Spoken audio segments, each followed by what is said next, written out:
Selamat berjumpa kembali anak-anak dengan Ibu pada pelajaran Bahasa Indonesia.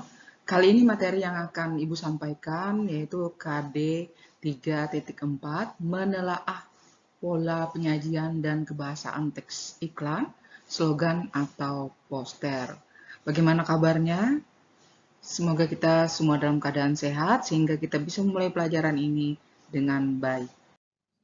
Kompetensi dasar yang kita pelajari pada hari ini sesuai dengan judulnya tadi yang sudah Ibu sampaikan, yaitu menelaah pola penyajian dan kebahasaan teks iklan, slogan atau poster yang dalam kurung membuat kita bangga dan memotivasi kita dari berbagai sumber yang kita baca atau kalian baca dan yang didengar.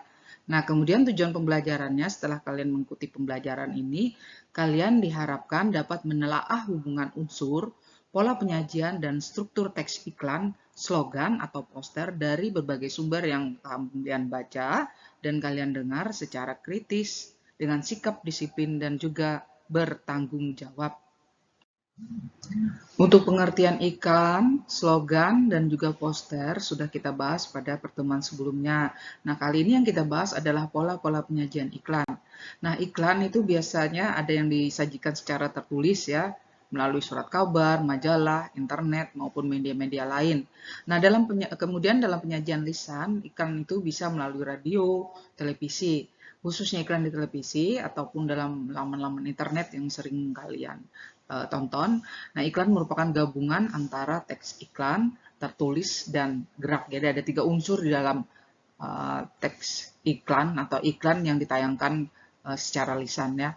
Nah, kemudian bentuk-bentuk iklan memiliki karakteristik masing-masing dalam pola penyajian. Yang pertama, sesuai dengan pola penyajiannya, iklan media cetak.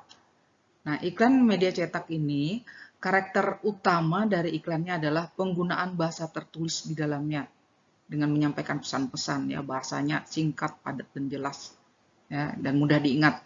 Nah, iklan di media cetak itu mengandalkan desain grafis. Nah, desain grafis itu apa? Yaitu berupa warna, kemudian bentuk huruf yang menarik, tata letak yang menarik, serta gambar-gambar yang menarik. Nah, di dalam media cetak itu juga ya itu memiliki bermacam jenisnya berdasarkan keluasan ruangnya atau space-nya. Nah, itu yang pertama disebut dengan iklan baris. Nah, iklan baris itu iklan yang pemasangannya berupa baris-baris. Nah, anak mungkin sering melihat di koran-koran atau majalah ya, yang tidak ada gambarnya, yang ada beberapa iklan yang ditulis menggunakan baris-baris. Nah, teks yang disajikan sangat terbatas, kemudian tidak ada gambarnya atau ilustrasinya, dan kata-kata di dalam teks tersebut banyak mengalami penyingkatan. Nah, seperti contoh ini, jual rumah semi villa LS174 BT 4BH kolam, air bagus CCK untuk peristirahatan hub 3283799 dalam kurung TP. Nah, bila dibaca, ini bisa kita bacakan ya. Jual rumah semi villa, luas 174, terbuat dari bata, ada 4 buah kamar, kemudian ada kolam, kemudian airnya bagus, cocok untuk peristirahatan. Bagi yang berminat, hubungi nomor HP 3283799 tanpa perantara. Selanjutnya yang kedua disebut iklan kolom. Nah, iklan kolom itu iklan yang pemasangannya dalam media berupa kolom-kolom.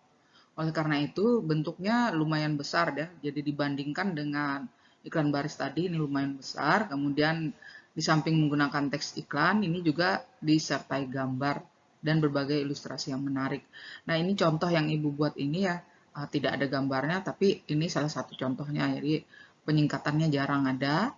Biasanya ada gambar ini, ada gambarnya. Nah, yang Ibu ambil contoh ini yang contoh yang sederhana saja, yang jelas agak berbeda dengan contoh iklan baris sebelum. Selain iklan baris dan iklan kolom, ada istilah lain ya kita kenal, itu iklan display. Nah, iklan ini memiliki ukuran yang lebih luas dibanding dengan iklan kolom. Iklan display ini yang berisi hanya kata-kata dan gambar, foto, ataupun media-media grafis lainnya. Kemudian yang berikutnya ada disebut dengan iklan advertorial. Nah, di sini iklan sejenis iklan display juga, Hanya saja teknik penyampaiannya mirip berita. Nah, contohnya iklan advertorial ini yaitu iklan yang berkaitan dengan pelayanan jasa kesehatan, pengobatan alternatif, pengenalan perusahaan ataupun produk baru dengan informasi yang lebih kompleks ya. Ini jadi ada 4 ya berdasarkan keluasannya. Berikut jenis iklan yang kedua adalah iklan elektronik. Iklan elektronik ini iklan yang berbasis perangkat elektronik yang mencakup beberapa unsur ya. Ada iklan radio. Nah, ini yang diandalkan adalah efek suaranya. Baik itu berupa tuturan, tuturan ini artinya kalimat atau percakapan. Kemudian ada musiknya maupun bunyi-bunyinya, jadi mengandalkan itu untuk efeknya. Selanjutnya iklan yang kedua, iklan televisi. Nah, iklan ini mengandung 3 unsur ya, ada unsur suara, gambar, dan gerak. Yang ketiga, iklan film. Nah, iklan film yang tersaji dalam judul film, produk sinema. Iklan film ini biasanya muncul sebelum film utama diputar ya. Nah, ini juga ada di iklan-iklan di di YouTube dan sebagainya yang sifatnya singkat, atau ketika kalian menonton sebelum film utama ditayangkan itu ada dulu iklan film tersebut ya ditayangkan. Berikutnya, apabila jenis iklan itu dilihat berdasarkan isinya, itu dapat kita klasifikasikan menjadi 3 jenis. Nah, yang pertama, iklan pemberitahuan. Nah, iklan pemberitahuan ini lebih terfokus pada kepentingan untuk memberitahukan halayak atau orang banyak ya mengenai suatu hal, baik itu bisa berupa peristiwa, keadaan, atau hal-hal yang lain. Nah, iklan jenis ini umumnya dipasang oleh perorangan atau satu keluarga. Nah, ini contohnya ya, iklan pemberitahuan. Walaupun tidak semua ditulis pemberitahuan, ya. Di sini kalau itu adalah iklan pemberitahuan, ada juga yang tanpa ada tulisan pemberitahuan. Kita lihat di sini diberitahukan kepada halayak ramai bahwa per tanggal 31 Juli 2015, cabang perseroan terbatas PT Maju Mundur yang berkedudukan di Kabupaten ini telah dibubarkan, demikian berdasarkan akta tanggal ini dan seterusnya. Ini sifat pemberitahuan. Ada juga hal-hal yang lain yang sifatnya pemberitahuan. Banyak sekali contoh untuk iklan pemberitahuan yang bisa dilihat di koran, majalah, bahkan juga ada ditayangkan di televisi. Yang kedua, dilihat dari isinya adalah iklan layanan masyarakat. Nah, iklan ini bertujuan untuk memberikan penerangan atau penjelasan kepada masyarakat, misalnya iklan keluarga berencana, iklan bahaya narkoba. Nah, kalau sekarang ketika kita zaman pandemi COVID ini banyak sekali iklan-iklan layanan masyarakat supaya menginginkan kita 5M ya, cuci tangan dan sebagainya. Itu untuk mengedukasi masyarakat melalui iklan. Nah, itu banyak sekali contohnya. Nah, ini termasuk adalah iklan layanan masyarakat. Jenis iklan selanjutnya adalah iklan penawaran. Nah, dalam iklan penawaran ini bertujuan untuk menawarkan produk, barang, dan sebagainya, atau juga bisa berupa jasa, tenaga, keahlian, dan sebagainya. Iklan penawaran jasa ini biasa juga disebut dengan iklan niaga. Nah, contoh iklan lowongan pekerjaan ya. Nah, ini ada contohnya.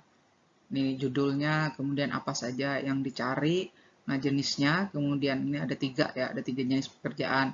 Nah, kemudian posisi jabatan, lalu siapa yang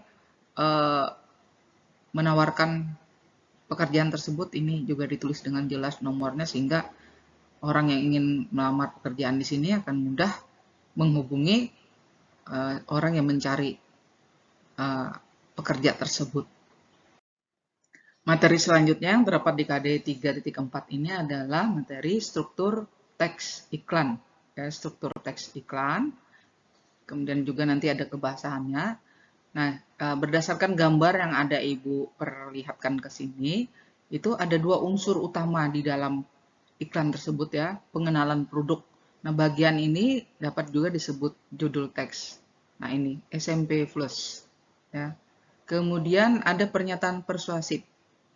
Persuasif itu membujuk ya, membujuk artinya berisi pernyataan yang mendorong pembaca dan pendengar berbuat sesuatu sehingga orang tertarik untuk mengikuti atau mendengar dan sebagainya. Nah, bagian ini biasanya berupa pernyataan tentang kelebihan produk yang ditawarkan. Selain itu, dalam iklan sering disajikan juga ada slogannya, ada gambar-gambar produknya, serta nama dan logo perusahaan. Nah, ini kita lihat slogannya, kemudian ada kalimat persuasifnya berupa opini ya. Nah, ini ada informasi keunggulan produknya, lengkap supaya orang tertarik. Kemudian informasi pemasangan iklan ini yang berupa faktanya. Jadi di dalam iklan itu ada unsur opini dan fakta. Nah, kalau ini adalah unsur faktanya, alamat dan juga siapa nama penerbitnya. Nah, ini contoh slogannya membangun perpustakaan, membangun peradaban utama. Ada di dalam iklan ini. Nah, gambar yang berikutnya gambar dan logo perusahaan, gambar tumpukan buku dan sebagainya.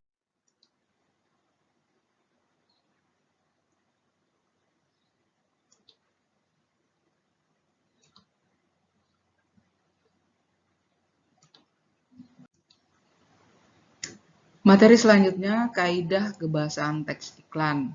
Nah, di dalam teks iklan itu ada ciri-ciri kebahasaannya. Yang pertama sekali dia bersifat persuasif.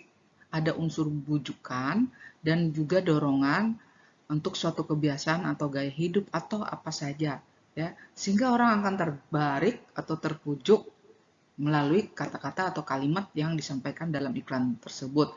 Kemudian bersifat imperatif. Imperatif ini pernyataan. Nah, pernyataannya bisa berupa permintaan, ajakan, dorongan, atau larangan. Misalnya, kalau kita, ayo, silahkan, ikuti, jangan. Ada kata-kata seperti itu ya. Nih, contoh yang Ibu berikan warna hitam ini adalah kata-kata yang bersifat imperatif. Ciri kebahasaan yang berikutnya yaitu menggunakan bahasa sederhana, mudah diingat, dan mudah pula dipahami. Ya, untuk bahasa dalam iklan tentu saja ini karena dia kekuatannya terdapat di kata-kata supaya orang mudah mengingat dan iklannya itu kalau dia mudah diingat orang akan tertarik ya. Itu menjadi populer dan sebagainya ini yang pengutamaannya sederhana, mudah diingat. Yang mudah dipahami. Jadi tidak terlalu panjang kalimatnya. Yang berikutnya juga ini yang tidak kalah pentingnya adalah pilihan kata atau istilahnya diksi. Ada berima dan memiliki banyak persamaan bunyi juga merupakan pilihan penting dalam bahasa iklan. Bisa kita lihat ya banyak sekali iklan-iklan yang ada berima ini artinya persamaan bunyi pada bagian di akhir kalimat. Ya, kalau ada beberapa kalimat pada bagian akhirnya misalnya sama a dan atau bb atau a b a b dengan huruf yang sama. Yang ke berikutnya bahasa iklan harus singkat. Ini ada hubungannya dengan menggunakan bahasa sederhana tadi supaya mudah diingat. Sehingga mudah diingat oleh halayak atau orang yang membaca atau yang menontonnya atau yang menyimaknya. Bahkan iklan baris juga dituntut untuk lebih efisien di dalam penggunaan kata-kata dan huruf-hurufnya. Nah, iklan baris mengutamakan keefisien kata. Di dalam iklan baris sering dijumpai penyingkatan kata. Karena ini berhubungan dengan pembayaran ya. Jadi dihitung jumlah kata di dalam iklan itu sehingga semakin pendek kata di dalam iklan baris maka pembayarannya semakin murah. Namun tidak boleh juga menggunakan kata-kata yang tidak mudah diingat, kata-kata yang tidak biasa. Karena itu juga akan mengakibatkan komunikasi yang kurang dengan orang atau khalayak yang akan membaca atau yang kita sebagai orang yang akan kita iklankan di situ. Jadi perhatikan walaupun kita menggunakan kata-kata dengan penyingkatan, tapi kita juga harus memikirkan bahwa kata-kata itu sudah biasa didengar mereka ya. Nah, ini salah satu ya atau beberapa contoh yang ada Ibu tayangkan. Ini adalah yang mudah diingat ya. Ini kalau di dalam iklan itu kata-kata yang sering digunakan, misalnya kalau dia menawarkan motor, rumah, atau barang-barang, biasanya bisa di CCL. Nah, CCL itu singkatan dari cicil. Kemudian ada kata cepat, ya, CCP, kemudian CP, kurikulum vita, ya, ini biodata, CL, jalan, dan masih banyak lagi contoh-contoh yang lain yang bisa anak-anak lihat di buku atau di baca-bacaan yang lain. Demikian anak-anak materi yang sudah Ibu sampaikan pada pertemuan kali ini, yaitu membahas pola penyajian dan juga kebahasaan, juga struktur teks iklan, poster, ataupun slogan. Semoga apa yang sudah Ibu sampaikan tadi dapat kalian pahami dan mudah kalian terima atau cerna, sehingga mempermudahkan kalian menjawab soal-soalan dan juga membuat poster, iklan, atau slogan dalam kehidupan nyata kalian sehari-hari. Sekian dan terima kasih. Sampai jumpa pada materi selanjutnya. Salam sehat.